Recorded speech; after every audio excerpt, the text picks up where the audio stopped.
Hello and welcome to another episode of Quick Expert Reviews. Today we've got the Tanggula X1 Pro, which comes with quite a few significant upgrades to the previous X5 Pro, which I've reviewed on the channel, like the faster Wi-Fi 6 and the Bluetooth 5.0, but I'll get to that in a second.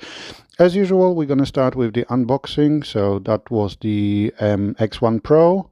This is the HDMI cable. It's always nice when it comes with one in the box itself. It's not on the shorter side, which again is nice. Then we've got the charger. It would be nice if we could get a Type-C maybe charger at some point. But hey ho, we do have a charger. And then we've got a one remote as well, which is powered by two AAA batteries. And then we've got the Android TV manual and the X1 Pro guide, which tells us what each port does, how to plug it in, and so on, which is pretty much very straightforward. So when it comes to the remote itself, it's quite useful. You do get the mouse mode as on the X5 Pro as well. So when you press that, the mouse cursor shows up on the screen and you can use the remote for that.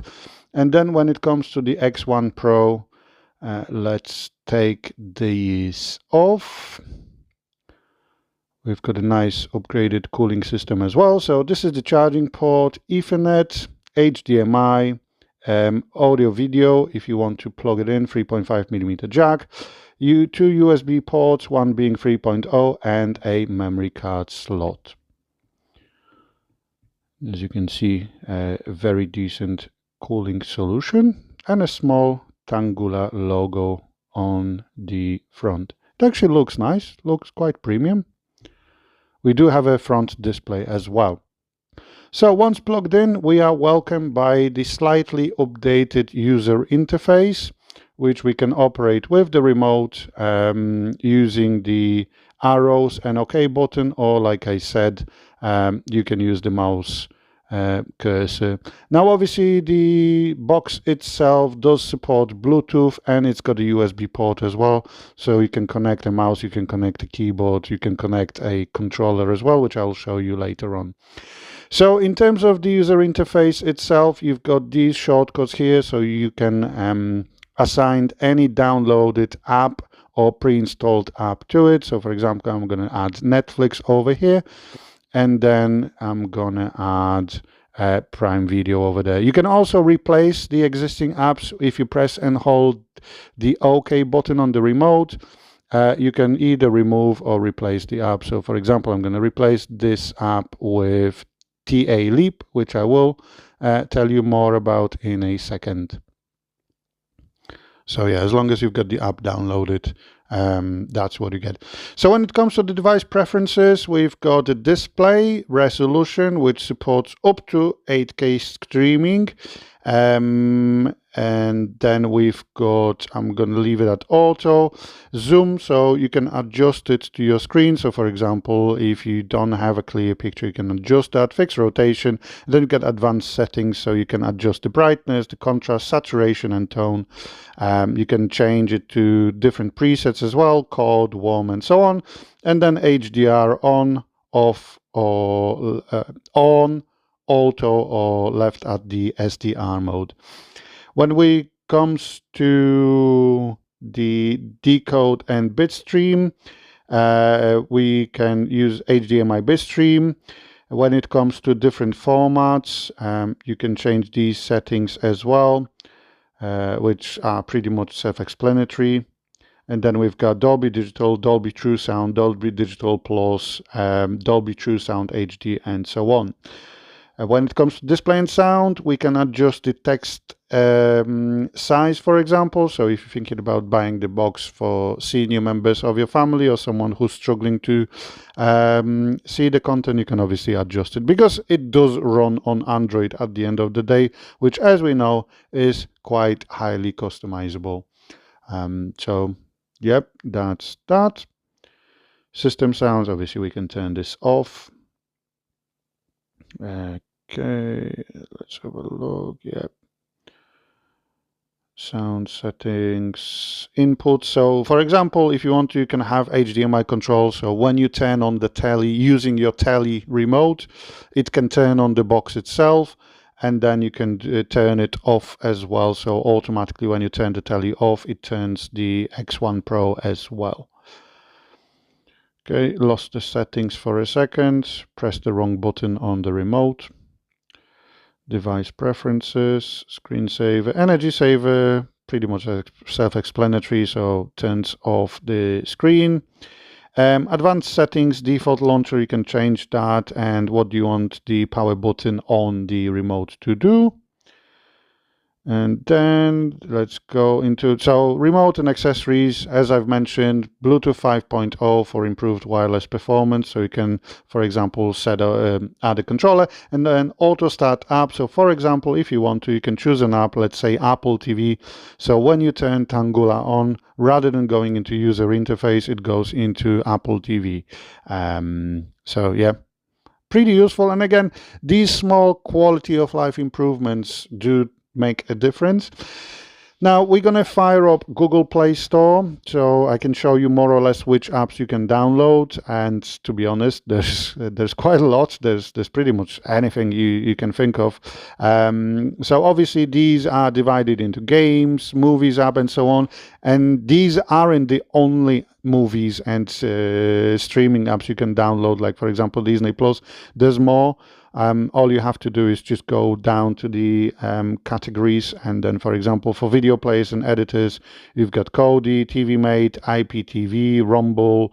Then when we go into entertainment, for example, that's where you get all your streaming apps, Paramount Plus, Apple TV, TikTok, YouTube Kids, Mubi, Rakuten, Dailymotion, literally anything you can think of. And if there is something that's not available, then obviously, because it's an Android device, you can sideload an APK file.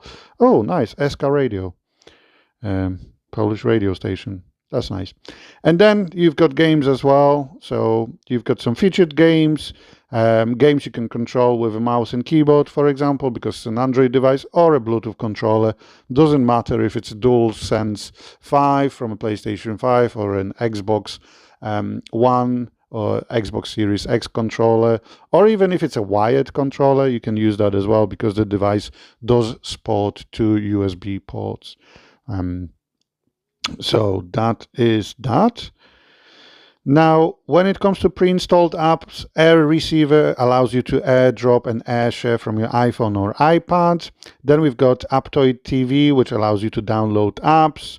DLNA, pretty much self-explanatory. Emotin Store, another app that allows you to download additional apps. So if there are some apps that are not available in Google Play Store, you can download them through the through this app as well. You can search for the apps as well. Let me just try and get out. Oh, you have to press the exit button twice. Then we've got the Play Store. We've got the Nova Video Player, Plex, Prime Video, RKMC, which is like a Kodi player. So if you use Kodi, you're probably quite familiar with RKMC as well. Okay, let's get back. And then settings, TaLeap. So this is something new. This is like a built-in VPN service. So on the bottom, if we scroll down to United States, it shows us list of available service. At the minute, it is only United States. And you just click that. Or on the previous screen, you just click the on toggle. And when you do, like I said, it turns on the VPN, which is something that Tanggula has done a customer survey, and in regards to buffering concerns, and they come up with this idea. It's a free VPN service, so you don't have to pay anything for it. It comes in on the box itself. You do have to install it itself. You do get the APK, which is in TA Store. So over here, you've got the TAS TV, Tank TV, and this is how you activate it as well. And one last thing I wanted to show you is that you can actually get cloud streaming on the device itself. So it's not only the games that you can download from the Google Play Store, but it obviously supports GeForce Now. It supports Xbox xCloud, cloud gaming. So as you can see, could have actually increased the stream from 720p to 1080p because it looks a bit grainy, but it is because I've chose 720p on the GeForce Now app. And this is Cyberpunk 2077 running on GeForce Now and currently being played with keyboard and mouse. However, like I did say, the device does obviously support faster Wi-Fi 6. It supports Ethernet as well. You've got an Ethernet port and the upgraded Bluetooth 5.0 as well. So it works really nicely with controllers themselves. So let's drive around. As you can see, it works quite smooth. And I've only got 60 meg broadband, so this is nice. This is actually very nice. Okay. I'm afraid you have to die, and I'm afraid you will also die, and I think you're gonna meet the same fate. Keep the faith, and yep, good night. Wake up, samurai. Here we go. So as you can see, works pretty smoothly. So yeah, overall I am quite impressed with the device itself. The processor has been upgraded as well. You've got 64 gigs of internal storage, 4 gigabytes of RAM. So it is actually a very decent device. So yeah, thanks for watching another episode of Quick Expert Reviews, and I'll speak to you soon, guys. Bye!